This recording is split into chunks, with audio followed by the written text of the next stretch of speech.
Halo, Assalamualaikum warahmatullahi wabarakatuh. Berjumpa lagi dengan dari Ma channel yang senantiasa menemani teman-teman semua dalam persiapan seleksi P3K 2023. Yang tentunya banyak teman-teman yang sudah seleksi dan masih banyak juga teman-teman yang belum seleksi.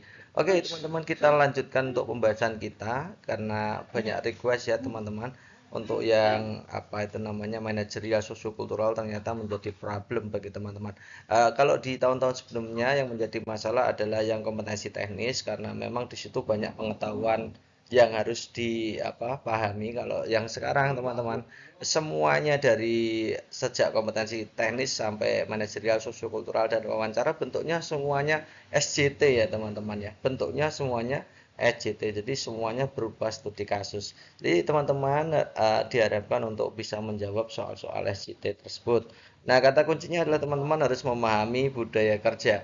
Nah, pada budaya kerja manajerial itu teman-teman bisa download ya di standar kompetensi ASN ya, standar kompetensi ASN itu nanti teman-teman bisa lebih gamblang di situ dijelaskan indikatornya per levelnya gitu ya.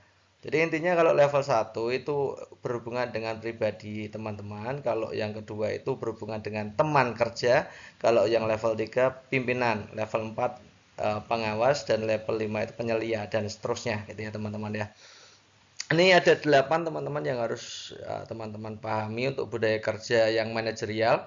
Yang pertama integritas, kemudian kerjasama, kemudian komunikasi, kemudian orientasi pada hasil pelayanan publik, pengembangan diri dan orang lain, pengelolaan perubahan, dan pengambilan keputusan. Jadi kita nanti akan bahas masing-masing ini ya teman-teman ya. Semoga saja ada waktu yang cukup untuk pembahasan ke-8 sub item ya, budaya kerja manajerial. Kita mulai contoh saja nomor 1. Contohnya begini, kepala sekolah menawarkan kepada Anda untuk mengisi edukasi kepada wali peserta didik tentang cara mendidik anak menjadi pribadi berkarakter. Anda merasa bahwa tema tersebut tidak termasuk ranah pendidikan Anda. Hal yang sebaiknya Anda lakukan adalah titik-titik. Nah, ini kata kuncinya adalah ketika teman-teman itu dihadapkan pada tantangan, maka itu termasuk dalam budaya kerja ini, teman-teman ya. Pengembangan diri dan orang lain. Nah, ini terkait dengan diri Anda sendiri, bukan terkait dengan teman atau sebagai pimpinan. Sebagai pimpinan, maka itu masuknya di level 1. Nah, kita bacakan dulu nanti supaya kita menganalisa pilihan gandanya dengan mudah. Yang pertama, teman-teman harus mampu mengidentifikasi kebutuhan pengembangan diri, menyeleksi sumber, serta metodologi pembelajaran yang diperlukan. Ini tidak match dengan soalnya tadi ya.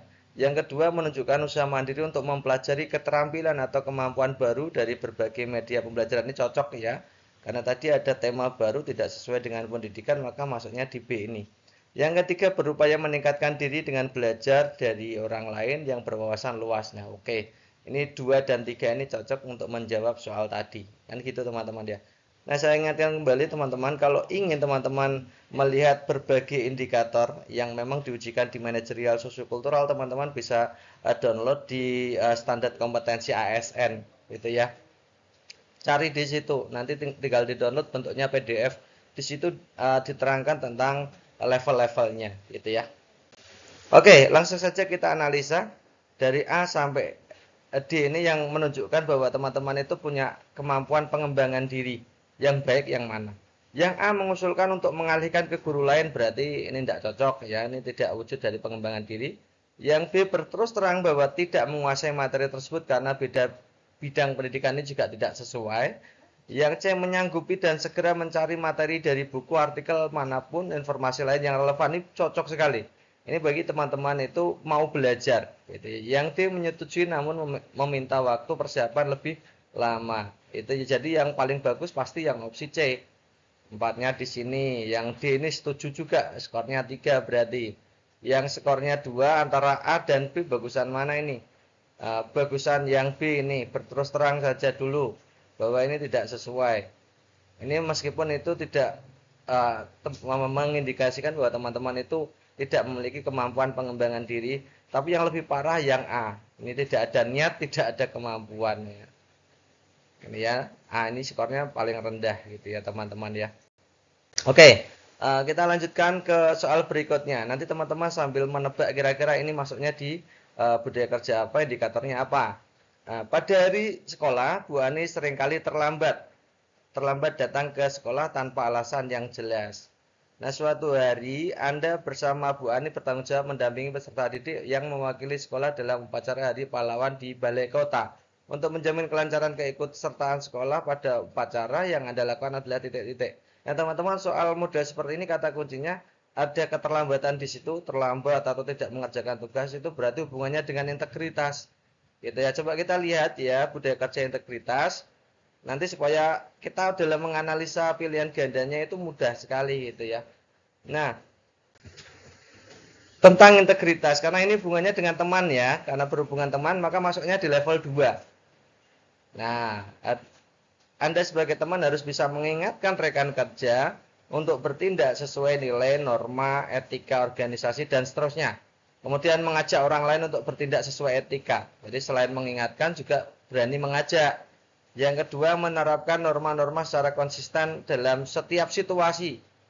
Jadi ya, yang ketiga adalah memberikan informasi yang dapat dipercaya sesuai dengan etika organisasi. Jadi yang paling cocok itu indikator pertama dan indikator kedua. Nah, kita lihat ya. Yang A datang lebih awal untuk mengantisipasi keterlambatan Bu Ani ini berarti secara pribadi masuknya di level 1. Tidak cocok ya, karena di sini hubungannya sebagai rekan kerja. Yang B mengajak Bu Ani untuk hadir di sekolah lebih awal. Oke, ini ada kata yang paling bagus ya, kata yang dicetak adalah mengajak. Kemudian mengingatkan untuk tidak datang terlambat. Oke, good. Ya, ini dua-duanya cocok dengan indikator.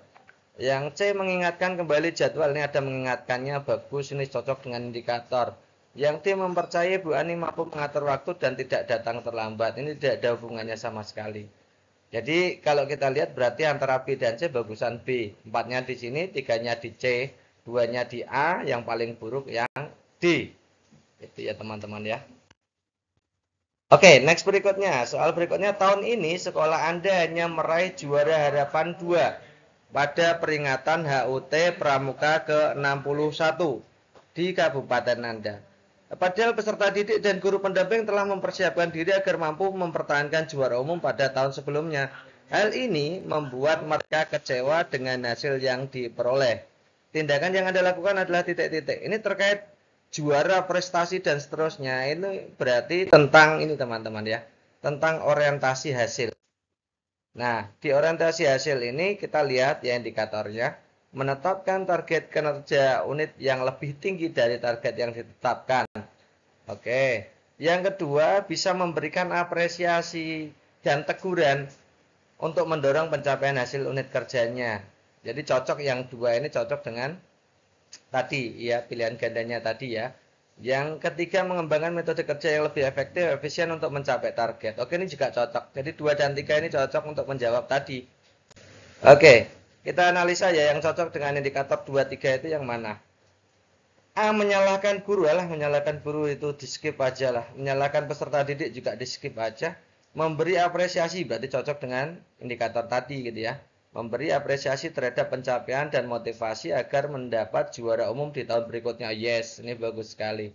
Yang D, memberitahu tentang kekurangan mereka dibanding dengan sekolah lain yang memperoleh juara umum. Ini juga bagus tapi kalah gradasi dengan yang C. Maka C-nya skornya pasti 4, D-nya 3. Antara A dan B kita lihat ya skor terendahnya yang mana. Kalau menyalahkan pendamping dengan menyalahkan peserta didik bagus yang mana? Ya menyalahkan pendamping aja gitu ya. Jadi paling buruk yang menyalahkan peserta didik gitu ya teman-teman ya. Oke, next berikutnya.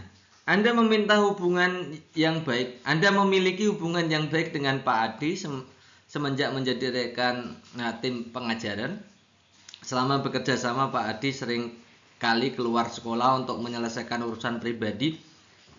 Ia menginformasikan kepergiannya hanya kepada Anda dan pergi saat pekerjaan sedang luang saja sehingga tidak melalaikan tugasnya. Suatu hari kepala sekolah menanyakan kesan Anda selama bekerja dengan Pak Adi, apa yang Anda sampaikan. Nah ini teman-teman ini banyak menjebak ya teman-teman. Yang penting teman-teman itu lihat budaya kerjanya. Ini kira-kira masuk di budaya kerja apa? Coba dilihat itu ya. Semenjak menjadi rekan timnya, selama bekerja bersama Pak Adi sering keluar, berarti melanggar aturan kan. Nah kalau melanggar aturan berarti hubungannya dengan integritasnya. Coba kita lihat yang integritas terhadap Ini berarti yang ditanyakan secara pribadi ya, personel ya, yang nanyakan adalah pimpinan gitu ya. Oke, orang yang punya integritas itu yang pertama harus bisa bertingkah laku sesuai dengan perkataan, artinya jujur. Ya, berkata sesuai dengan fakta, melaksanakan peraturan, kode etik dan lain-lain ya, dalam tataran individu, tidak menjanjikan atau memberikan sesuatu yang bertentangan dengan aturan organisasi. Ini yang cocok adalah 1, 2. Itu ya teman-teman ya. Harus berkata jujur, berkata sesuai dengan fakta, melaksanakan aturan, kode etik organisasi dan seterusnya. Oke, kita akan analisa dari A sampai D ini yang cocok dengan indikator itu. Yang pertama yang A, menyampaikan kepergian Pak Adi secara umum saja karena tidak pernah menimbulkan masalah besar. Oke, ini berarti kurang ya, jujurnya kurang, ada yang disembunyikan. Yang B, menyebutkan setiap kebaikan Pak Adi yang Anda ketahui untuk membangun citranya. Ini juga tidak mengatakan apa-apa. Yang C, menjelaskan secara rinci sesuai dengan situasi Pak Adi yang sebenarnya. Sering keluar namun tidak melalaikan tugas. Ini harus dijelaskan apa adanya. Ini berkata jujur ya teman-teman. Ini punya integritas. Itu makanya skornya 4. Sebatas menyampaikan bahwa Pak Adi bekerja dengan baik dan tidak melalaikan tugas. Ini juga mengatakan lebih banyak lah. Tapi lebih kurang dari yang C. Skornya maka 3 di sini. Ya, antara A dan B bagus yang mana? Ini bagus yang A, maka 2-nya di A, kemudian skor 1-nya di B. Maka teman-teman kalau mendapati soal model seperti ini mudah sebenarnya. Lihat budaya kerjanya. Jadi teman-teman harus memang benar-benar memahami budaya kerja. Jadi tidak usah kita berdebat ini itu. Harusnya ini kan diselesaikan pekerjaannya seperti yang di video sebelumnya itu saya lihat itu, tapi ya semuanya bebas berpendapat ya teman-teman ya. Oke, next berikutnya.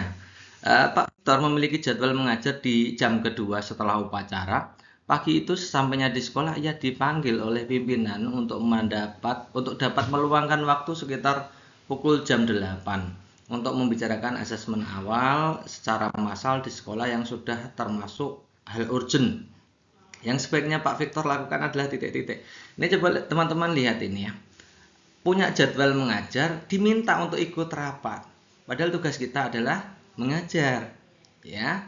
Kode etik organisasi juga melarang kita untuk melanggar etika pekerjaan kita itu sendiri. Jadi gitu ya teman-teman. Harusnya rapat bisa digunakan di lain waktu. Ini terkait juga dengan integritas. Pokoknya kalau ada pelanggaran etika di situ, meskipun itu kesannya bagus ya, maka kita harus sesuai dengan kisi-kisinya, sesuai dengan indikatornya. Nah, indikator pada integritas pada level 1 ya. Tadi sudah ada soal serupa ya. Yang pertama bisa bertingkah laku sesuai dengan perkataan, sesuai fakta. Ini tidak cocok dengan tadi. Yang kedua, melaksanakan peraturan kode etik organisasi dalam lingkup kerja sehari-hari dalam tataran individu. Ini good ya. Ini 2 ini yang paling cocok. Jadi kalau memang kita itu sedang menjalankan tugas pokok kita, kemudian kita diminta untuk rapat, berarti rapat itu kan melanggar etika. Rapat itu melanggar etika. Harusnya rapat dilaksanakan setelah jam pelajaran. Gitu ya teman-teman ya. Ya kita lihat ya, karena di situ pelanggaran etika, maka apa yang kita lakukan ketika kita diminta untuk melanggar etika? Harusnya kan kita harus menolak kan. Oke ya, yang A, minta izin pada pimpinan untuk tidak ikut serta dirinya dalam rapat pembahasan tersebut karena ia tidak bisa meninggalkan pembelajaran. Artinya menolak. A, bagus nilainya pasti. B, setelah upacara masuk sebentar ke kelas untuk memberi materi dan tugas. Setelah itu izin terlambat pada pimpinan untuk mengikuti rapat. Nah, yang B ini kelihatannya bagus ya, tapi di situ bahwa teman-teman itu melalaikan tugas ya. Karena di situ di kelas hanya memberikan materi, harusnya kan ketika teman-teman mengajar di kelas itu tugas utama teman-teman itu sebagai pengajar di kelas. Jadi memberikan pelayanan maksimal, tidak hanya memberikan materi dan tugas gitu ya. Yang C, menyetujui amanah dari pimpinan untuk mengikuti rapat asesmen dan seterusnya. Artinya ini setuju melanggar etika. Yang B dan C ini artinya setuju melanggar etika. Yang D, menolak secara halus tugas tersebut oke, dan mengingatkan pimpinan bahwa akan ada pengawas yang datang sehingga rapat bisa diadakan di lain waktu. Ini bagus ya. Jadi di situ selain menolak juga mengingatkan bahwa itu melanggar etika. Dan nanti kalau ada pengawas datang bagaimana? Gitu ya teman-teman. Jadi kepala sekolah nanti bisa berpikir ulang untuk mengubah jadwal rapatnya gitu ya. Jadi antara A dan E bagus mana? Ya bagus yang D. A dan D maksudnya. A dan D bagus mana? Ya bagus yang D gitu ya teman-teman ya. Maka skor D-nya 4, skor A-nya 3, ini skor B-nya 2, skor yang paling buruk ini langsung setuju aja. Ya. Nah itu dulu teman-teman untuk pembahasan kita kali ini. Tetap stay tune di channel kita tercinta. Semoga saja teman-teman semua pecinta dari My Channel itu semuanya lolos gitu ya. Terima kasih atas perhatiannya. Assalamualaikum warahmatullahi wabarakatuh.